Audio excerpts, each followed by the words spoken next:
سجدہ سہو کا بیان. اسے بہت غور سے سنیے گا.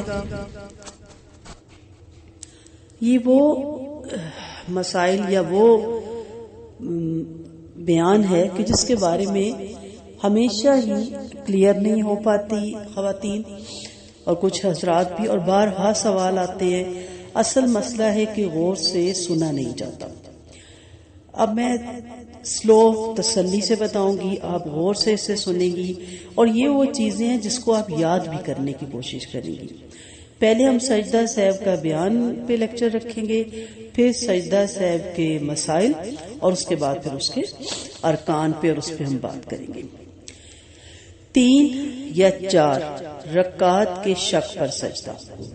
سیدنا ابو سعید خدری رضی اللہ عنہ نے کہا ہے کہ نبی کریم صلی اللہ علیہ وسلم نے فرمایا، اگر تم میں سے کسی کو رکعات کی تعداد کی بابت شک پڑ جائے اور اسے معلوم نہ ہو کہ 3 پڑھی ہیں یا 4، تو شک چھوڑ دے اور یقینی بات پہ بنیاد رکھے، پھر سلام پھیرنے سے پہلے 2 سجدے کرے.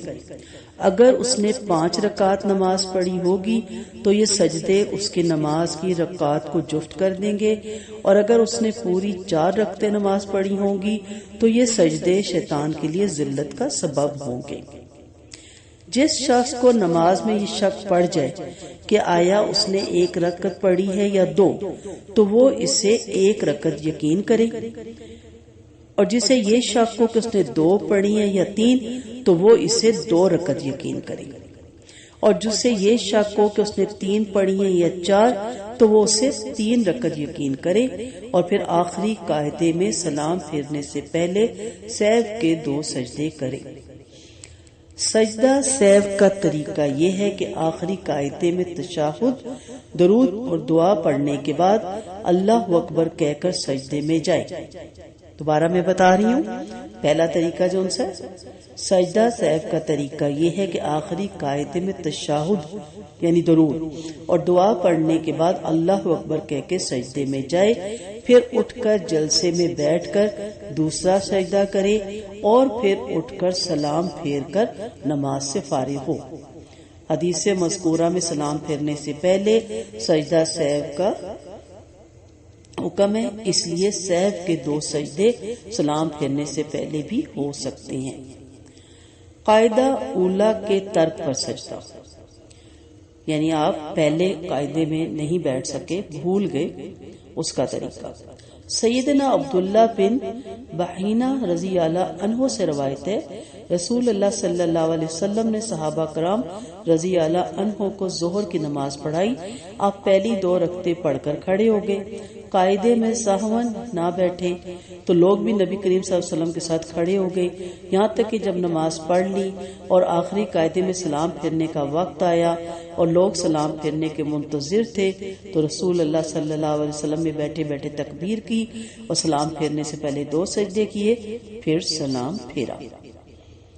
رسول کریم صلی اللہ علیہ وسلم کے فعل مبارک سے ثابت ہوا کہ اس صورت میں کہ سجدہ سہو سلام پھیرنے سے قبل کرنا چاہیے.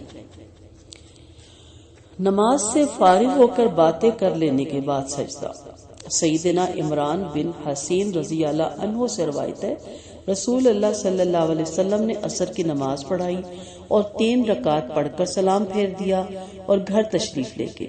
ایک صحابی سیدنا خرباق رضی اللہ عنہ اٹھ کر آپ کے پاس گئے اور آپ کے سہو کا ذکر کیا، تو آپ صلی اللہ علیہ وسلم غصے کی حالت میں اپنی چادر کھینچتے ہوئے نکلے، یہاں تک کہ لوگوں کے پاس پہنچ گئے اور خرباق رضی اللہ عنہ کی قول کی تصدیق چاہی. لوگوں نے کہا کہ خرباق سچ کہتے ہیں، تو آپ صلی اللہ علیہ وسلم نے 1 رکعت مزید پڑھی، پھر سلام پھیرا، پھر 2 سجدے کیے اور پھر سلام پھیرا. ٹھیک ہے، دونوں طریقے آپ کو اب سمجھ آ گئی. اس حدیث سے معلوم ہوا کہ جو شخص 4 رکعت کی جگہ 3 پڑھ کر سلام پھیر دے، پھر جب اسے معلوم ہو جائے کہ میں نے 3 رکعت پڑھی ہے، اپنی بھول کا علم ہونے سے پہلے، خواہ وہ گھر بھی چلا جائے اور باتیں بھی کر لے، تو پھر بھی وہ صرف 1 رکعت جو رہ گئی تھی پڑھ کر سجدہ سہو کر کے سلام پھیرے، اسے ساری نماز پڑھنے کی ضرورت نہیں ہے.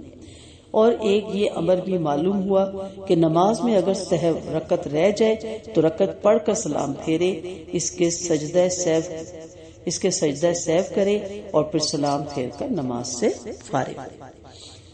کلیئر؟ یعنی اگر بھول سے رکعت رہ جائے تو رکعت پڑھ کر سلام پھیر لے، اس کے بعد 2 سجدے سہو کے کرے اور پھر سلام پھیر کر نماز سے فارغ ہو۔ 4 کی جگہ 5 رکعت پڑھنے پر سجدہ۔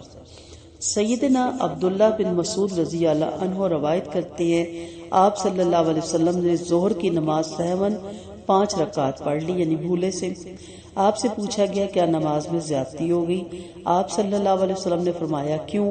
صحابہ کرام رضی اللہ عنہ نے عرض کیا کہ آپ نے ظہر کی 5 رکعت پڑھائی تو آپ صلی اللہ علیہ وسلم نے سلام کے بعد 2 سجدے کیے اور فرمایا میں بھی تمہاری مانند آدمی ہوں، میں بھی بھولتا ہوں جیسے تم بھولتے ہو، لہٰذا جب میں بھول جاؤں تو مجھے یاد دلا دیا کرو۔ سجدہ سہو سلام صرف قبل یا بعد کرنے کا ذکر احادیث میں آپ نے ابھی دیکھا، لیکن صرف ایک ہی طرف سلام پھیر کر سجدہ کرنا اور پھر التحیات پڑھ کر سلام پھیرنا سنت سے ثابت نہیں ہے۔ اگر مقتدین سے نماز میں کوئی بھول چوک ہو جائے اور شروع ہی سے وہ امام کے ساتھ جماعت میں شامل ہے تو اس کے لیے سجدہ سہو نہیں، بلکہ اس پر امام کی اقتداء واجب ہے، لیکن مسبوق یعنی جو بعد میں جماعت میں شامل ہوا ہو اور اپنی نماز کا فوت شدہ حصہ پورا کرنے کے بعد سجدہ سہو کرے گا۔ اسی طرح اگر کسی نے 4 رکعتوں والی نماز کی آخری 2 رکعتوں میں یا صرف ایک ہی رکعت میں بھولے چکے یا آمدن ایک یا چند آیات یا کچھ سورت پڑھ لی تو اس کے لیے سجدہ سہو مشروع نہیں، بلکہ آپ صلی اللہ علیہ وسلم کے عمل مبارک سے ثابت ہے کہ آپ صلی اللہ علیہ وسلم ظہر کی آخری 2 رکعات میں بھی سورۃ فاتحہ کے ساتھ کوئی دوسری سورت پڑھ لیا کرتے تھے، یعنی اگر اس نے بھی پڑھ لی تو وہ پریشان نہ ہو کہ میں نے فرضوں میں 2 رکعتوں کے بعد والی 2 رکعتوں میں بھی سورت ملا لی۔ مزید آپ نے اس امر کی تعریف فرمائی جو اپنی نماز کی تمام رکعات میں سورۃ فاتحہ کے بعد قل هو اللہ احد پڑھا کرتے تھے۔ اگر کسی نے بھول کر رکوع یا سجدے میں قرآن کی قرات کر دی تو اس کے لیے سجدہ سہو کرنا ضروری ہے، کیونکہ رکوع اور سجدے میں قرات قرآن جائز نہیں، اور اگر رکوع میں دونوں تسبیحات پڑھی اور سجدے میں بھی تو پھر سجدہ سہو کی ضرورت نہیں ہے۔ ان تمام احادیث کا مختصر سا خلاصہ آپ کو بتا دوں کہ جب امام سجدہ سہو کیے بغیر سلام پھیر دے اور مقتدی اسے باقی ماندہ نماز یاد دلائے تو انہیں باقی ماندہ نماز پڑھائے گا اور سلام پھیرنے کے بعد سجدہ سہو کرے گا، اس کے بعد پھر سلام پھیرے گا۔ اور اگر مقتدی اسے یہ یاد دلائے کہ ہم نے 1 رکعت زائد پڑھ لی تو ظاہر ہے کہ سلام تو پھر ہو چکا، اب اس نے صرف سجدہ سہو ہی کرنا ہے۔ یہی آپ کا پرسنل اکیلے میں بھی یہی معاملہ ہے۔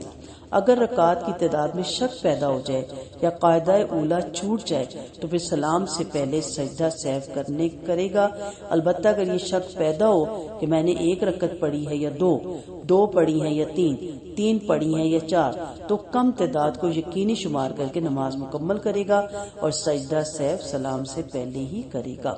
اگر نمازی کو کسی وجہ سے یہ احکام یاد نہ رہے یا وہ ایسی بھول سہو کا شکار ہو گیا جو احادیث میں مذکور نہیں تو پھر اسے جان لینا چاہیے کہ نبی کریم صلی اللہ علیہ وسلم نے سلام سے پہلے بھی سہو کے 2 سجدے کیے ہیں اور سلام پھیرنے کے بعد بھی وہ جس صورت پر عمل کرے گا جائز ہوگا انشاءاللہ تعالی۔ سجدہ سہو کے مسائل پہ بات کرتے ہیں، غور سے سنیے گا۔ رکعات کی تعداد میں شک پڑنے پر کم رکعات کا یقین حاصل کرنے کے بعد نماز پوری کرنی چاہیے اور سلام پھیرنے سے پہلے سجدہ سہو ادا کرنا چاہیے، یعنی پوری آپ پڑھ لیں، درود، تشہد،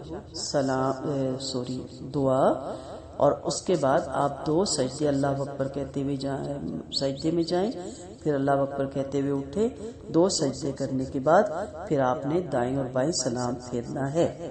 سمجھ آ رہی ہے آپ کو؟ سلام کے بعد سہو کے بارے میں کلام نماز کو باطل نہیں کرتی۔ آپ نے سوچا کہ میں اینڈ پہ سجدہ سہو کروں گی اور آپ سلام پھیر لیا اپنے التحیات اور ساتھ تمام دعاؤں کے بعد اور آپ اٹھی، کوئی ایک دو باتیں کی، آپ کو خیال آیا کہ میں نے تو سجدہ سہو کرنا تھا، آپ دوبارہ جانماز پہ جائیں اور اللہ اکبر کہتے ہوئے سجدے میں جائیں، 2 سجدے کر کے دائیں بائیں سلام پھیر دیں۔ امام کی بھول پر سجدہ سہو ہے، مقتدی کی بھول پر نہیں ہے۔ آپ کو جیسے میں نے بتایا کہ مسجد جانے کا اللہ تعالیٰ توفیق دے، اور جیسے بعض درس کے بعد بھی جو ہے جماعت کے ساتھ نماز پڑھائی جاتی ہے، تو یہ بھی ذہن میں آپ کو ہونا چاہیے۔ سجدہ سہو سلام پھیرنے سے پہلے یا بعد دونوں طرح جائز ہے۔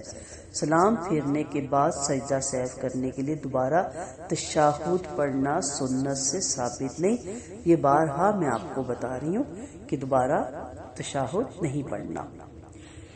پہلا تشہد بھول کر نمازی قیام کے لیے سیدھا کھڑا ہو جائے تو تشہد کے لیے واپس نہیں آنا چاہیے، بلکہ سلام پھیرنے سے پہلے سجدہ سہو کر لینا چاہیے۔ اگر پوری طرح کھڑے ہونے سے پہلے تشہد میں بیٹھنا یاد آ جائے تو بیٹھ جانا چاہیے، یعنی ابھی آپ اٹھتے آپ کو خیال آیا کہ مجھے تو بیٹھنا ہے تو آپ بیٹھ جائیں، لیکن اگر آپ پوری طرح کھڑے ہو گئے اور آپ نے دوبارہ نماز سٹارٹ لے لی تو پھر آپ نے واپس نہیں آنا۔ تو اگر پوری طرح کھڑے ہونے سے پہلے تشہد میں بیٹھنا یاد آ جائے تو بیٹھ جانا چاہیے، ورنہ سجدہ سہو لازم نہیں آتا۔ حضرت مغیرہ بن شعبہ رضی اللہ عنہ کہتے ہیں کہ آپ صلی اللہ علیہ وسلم نے فرمایا، جب کوئی آدمی 2 رکعتوں کے بعد تشہد پڑھے بغیر کھڑا ہونے لگے اور ابھی پوری طرح کھڑا نہ ہوا ہو تو بیٹھ جائے، لیکن اگر پوری طرح کھڑا ہو گیا ہو تو پھر نہ بیٹھے، البتہ سلام پھیرنے سے پہلے سہو کے 2 سجدے ادا کرے۔ اسے احمد، ابو داؤد اور ابن ماجہ نے روایت کیا ہے۔ نماز میں کوئی سوچ آنے پر سجدہ سہو نہیں ہوتا۔ کلیئر؟ پھر بھی اگر آپ کے ذہن میں کوئی سوال ہے تو آپ ایڈمن سے پوچھ سکتی ہیں، انشاءاللہ ہم علماء کے جوابات آپ کو دیں گے تاکہ آپ اچھی طرح اس میں کلیئر ہوں۔ اب دیکھتے ہیں جی دوبارہ اس کے شرائط کہہ لیں، اہم تنبیہات کہہ لیں، کچھ بھی کہہ لیں، یعنی دوبارہ یاد آنے۔ نماز کی جس طرح شروط، ارکان، واجبات اور سنن کے درمیان فرق تھا، اسی طرح سجدہ سہو کا بھی ہم دیکھ لیتے ہیں۔ سجدہ سہو کے 3 اسباب ہوتے ہیں، یعنی کیا اسباب بنتے ہیں جس کی وجہ سے سجدہ سہو کیا جاتا ہے۔ نماز میں زیادتی کرنا، جیسے انسان کا رکوع، سجود اور قیام اور قعود میں زیادہ کرنا۔ نماز میں کمی کرنا، جیسے واجبات نماز میں سے کسی واجب کا ترک کرنا۔ اب واجبات کیا ہیں، آپ کو میرا پچھلا لیکچر سننے پڑیں گے جس میں میں نے تفصیل سے بتائی کہ نماز کے واجبات کیا ہیں، کیونکہ پھر سوال ہوتا ہے جی رکوع میں یہ ہو گیا، سجود میں یہ ہو گیا، تو پھر ہم جب کہتے ہیں نہیں اس میں یہ کریں، اس میں یہ کریں، تو جب آپ کو پتا ہو کہ واجبات کیا ہیں، یہ چیز آپ کے نوٹس میں ہونی چاہیے، سنت کیا ہے، رکن کیا ہے، یہ ساری چیزیں آپ کی ذہن میں ہونی چاہیے۔ تو واجبات نماز میں سے کسی واجب کا ترک ہو گیا، اور پھر نماز میں شک ہونا، جیسے ابتداء رکعات میں شک ہو جائے کہ میں نے 3 پڑھی ہے یا 4، اس کی بھی 2 قسمیں ہیں۔ اگر عبادت پوری ہو جانے کے بعد شک پیدا ہوا تو اس جانب بالکل دھیان نہیں دیا جائے گا جب تک کہ یقین نہ ہو جائے، اور اگر عبادت کے دوران شک پیدا ہو گیا اور شک کی نسبت زیادہ ہو تو اس جانب توجہ نہیں دی جائے گی، اور شک کی نسبت کم ہو جس بات پر یقین ہو جائے اس کا اعتبار کیا جائے گا۔ جیسے کہا گیا نا کہ 3 کا ہے کہ میں نے شاید 3 پڑھی تو آپ 2 رکھیں، 2 پڑھی تو 1 رکھیں اور اس کو پھر کلیئر کریں۔ جیسے آپ کہتے پتہ نہیں تیسری پڑھی کہ نہیں، تو بس آپ سمجھ لیں آپ نے 2 پڑھی اور اسی کے مطابق عمل ہوگا، اور اگر 2 باتوں کے درمیان شک برابر ہو تو کم کا اعتبار کیا جائے گا اور اسی کے مطابق عمل ہوگا۔ ٹھیک ہے؟ اگر نمازی سے سہو میں غلطی ہو گئی تو اس پر کچھ نہیں اور اس کی نماز درست ہوگی۔ اگر رکن چھوٹ جائے تو نماز درست نہیں ہوگی۔ رکن کا ادا کرنا ضروری ہوتا ہے جب تک اسے اور اس کے بعد والے اعمال کو ادا کرنے کے ساتھ سجدہ سہو نہ کرے۔ جب واجب سہون چھوٹ جائے تو اس کے لیے سجدہ سہو کرنا واجب ہے، اور اگر رکن اور واجب کے سوا کوئی اور عمل چھوٹ جائے تو کوئی حرج نہیں ہے، اس کے لیے سجدہ سہو کرنا ضروری نہیں ہے۔ مجھے معلوم ہے کہ آپ کے لیے تھوڑا مشکل ہو رہا ہے، لیکن انشاءاللہ آپ بار بار جب یہ لیکچر سنیں گے تو آپ کو آہستہ آہستہ اس کی سمجھ آئے گی۔ پھر بھی میں بارہا کہتی ہوں کہ اگر آپ کو کوئی ایسا سوال آتا ہے آپ ضرور پوچھیں، ہم بارہا آپ کو اس کا علماء سے لے کے جواب دیں گے تاکہ آپ اس کے معاملے میں کلیئر لیں۔ دعاؤں میں یاد رکھیے گا۔ السلام علیکم ورحمۃ اللہ وبرکاتہ۔